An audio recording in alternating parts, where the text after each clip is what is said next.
একজনেরও চাকরি যায়নি। কেন যায়নি? কারণ বুদ্ধদেব ভট্টাচার্য, জ্যোতি বসুরা সাদা খাতার মাস্টার বানায়নি। আর মমতা ব্যানার্জি এসে কি করলো? সাদা খাতার মাস্টার বানালো। ফলে বিকাশ ভট্টাচার্য, বিদ্যাস্বামীরা গিয়ে আদালতে গিয়ে বাতিল করে।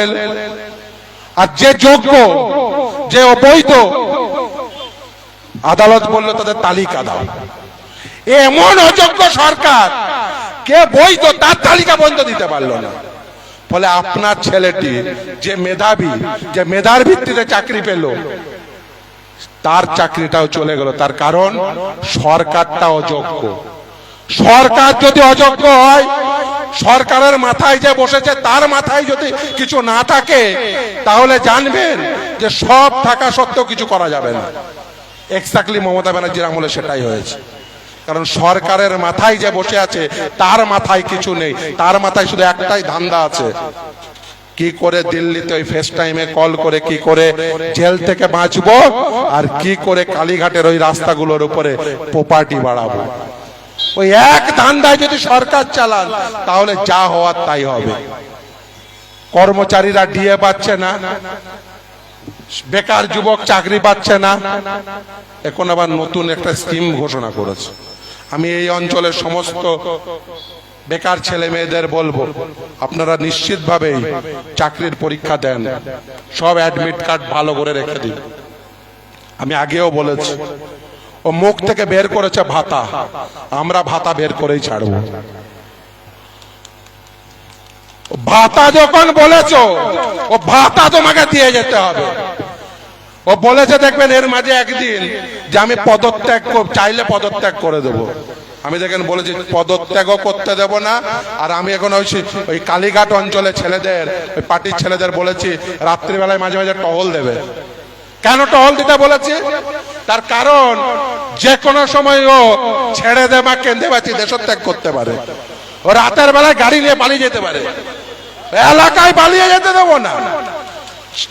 আমাদের দেশে রাইট টু রিকল নেই। ওকে 26 পর্যন্ত মানুষ ভোট দিয়েছে। 14 তলা থেকে যদি নামতে চাও, ওই গৌতম দা বলতো ঠেলে 14 তলায় উঠিয়ে দেব। 26 পর্যন্ত টার্ম তোমার পূরণ করাবো। 26-এর পরে মানুষ ডিসিশন নেবে। ওই বলেছো না সব করছে বিকাশ ভট্টাচার্য, তো মানুষ ডিসিশন নেবে, বিকাশ ভট্টাচার্য পার্টিকাই ক্ষমতায় আনবে। কিন্তু 26 পর্যন্ত যেহেতু মানুষের ভোট তুমি পেয়েছো, তাই 26 পর্যন্ত তোমাকে কি কি দিয়ে যেতে হবে। এই যে দুদিন আগে দেখবেন ডিএর মামলা হওয়ার সময় সুপ্রিম কোর্টের সামনে কি বলেছে জানেন তো? এবং আমার এক সাংবাদিক বন্ধু খুব সুন্দর লিখেছে। সুপ্রিম কোর্টে গিয়ে ইংরেজিতে বলেছে ব্যাক ব্রেকিং। তো সে তার ওই ফেসবুক ওয়ালে লিখেছে এই ব্যাক ব্রেকিং শব্দের মানে কি হতে পারে? কোমর ভাঙা, মেরুদণ্ড ভাঙা, নাকি অন্য কিছু? যারা এই অঞ্চলের ভাষাবিদ রয়েছেন তারা এই যে ব্যাক ব্রেকিং এর মানেটা ওকে একবার বুঝিয়ে দিয়েছেন। কিন্তু সরকারটার পিছনটা, সরকারটার মেরুদণ্ডটা, সরকারের কোমরটা ভেঙে গেছে, এটা খুব পরিষ্কার। বলছে 40,000 কোটি টাকা সর্বমোট ডিএতে বকে হিসেবে দিতে হবে, আমার দেওয়ার ক্ষমতা নেই। মানে সরকারের এই ক্ষমতা নেই এখন। তাহলে সরকারটাকে অক্ষম বানিয়েছেন। তাহলে অক্ষম সরকার ভাতা দেবে কি করে? বলছে যে যারা যারা আমাকে টাকা দিয়েছে তাদের প্রত্যেকে ভাতা দেবো, তোমাকে ছাড়বো। আমরা বলেছি যাদের যাদের যদি ভাতা দিতে হয়, প্রতিটি যোগ্য ছেলে মেয়েকে ভাতা দিতে হবে।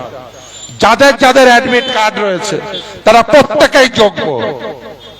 এই যে ধর্মঘট ডাকা হয়েছে, শ্রমিকের অধিকার বলা হচ্ছে, সেও তো শ্রম দান করতে চেয়েছিল, সেও তো যোগ্য, সেও তো চাকরি চেয়েছে, সেও তো বঞ্চিত।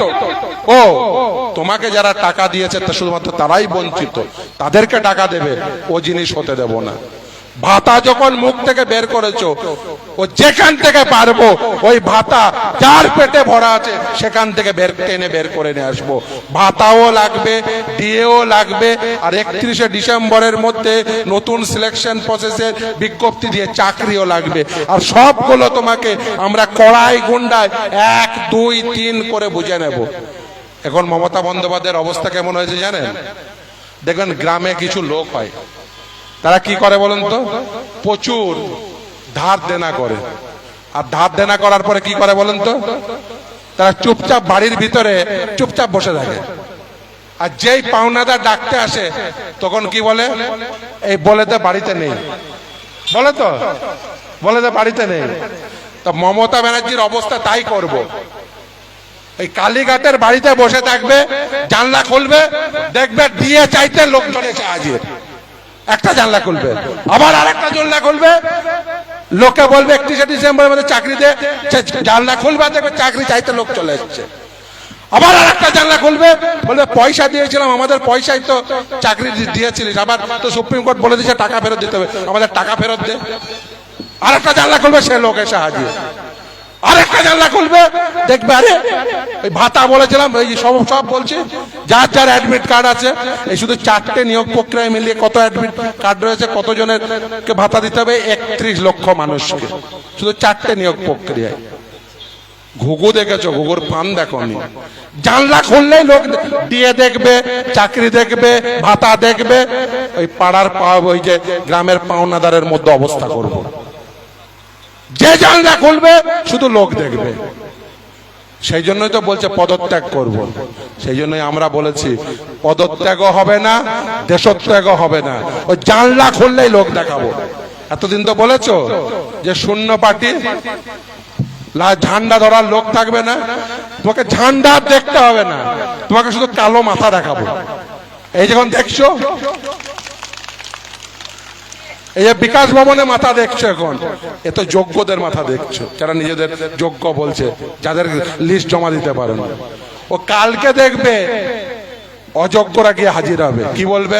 কারণ দুদিন পরেই তো গিয়ে টাকা জমা দিতে হবে সব, সে ব্যবস্থাও আমরা করব। তারা তো টাকা চাইতে যাবে। আর পাওনাদার কার কাছে টাকা চাইতে যাবে? যাকে টাকা দিয়েছিল। পাড়ায় পাড়ায় পাওনাদাররা এসে হাজির হবে। ফলে সাধু সাবধান, এই সময় রয়েছে। অনেকেই দেশত্যাগ বা পদত্যাগ করতে চাইবেন, কিন্তু আমরা সে সুযোগ দেব না। ওই যে বললাম, জানলা খুলেই বলেছে লাল ঝান্ডা থাকবে না। এবার দেখবেন লোকে কোন ঝান্ডা নিয়ে গিয়ে হাজির হয়। ফলে লাল ঝান্ডা যদি না থাকে, আপনার পরিণতি আরো ভয়ঙ্কর হবে। লাল ঝান্ডা আছে বলে অন্তত পক্ষে এটুকু দেখতে পাচ্ছেন যে মানুষ সংঘবদ্ধ হয়ে সংযত হয়ে আছে। লাল ঝান্ডা যদি না থাকে না, তাহলে বুঝতে পারবেন যে মানুষের চাপ কি। শুধুমাত্র সময়ের অপেক্ষা। এই সংঘবদ্ধ মানুষকে, এই আপামর জনগণকে আমি আহ্বান করছি যে বুঝুন যে কাকে ভোট দিয়ে এনেছিলেন।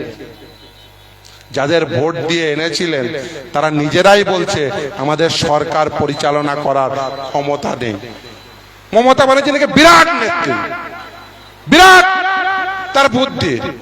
আর এখন প্রতিদিন এই টিভি ক্যামেরা দেখে বলতে হয় যা করছে বিকাশ ভট্টাচার্য করছে।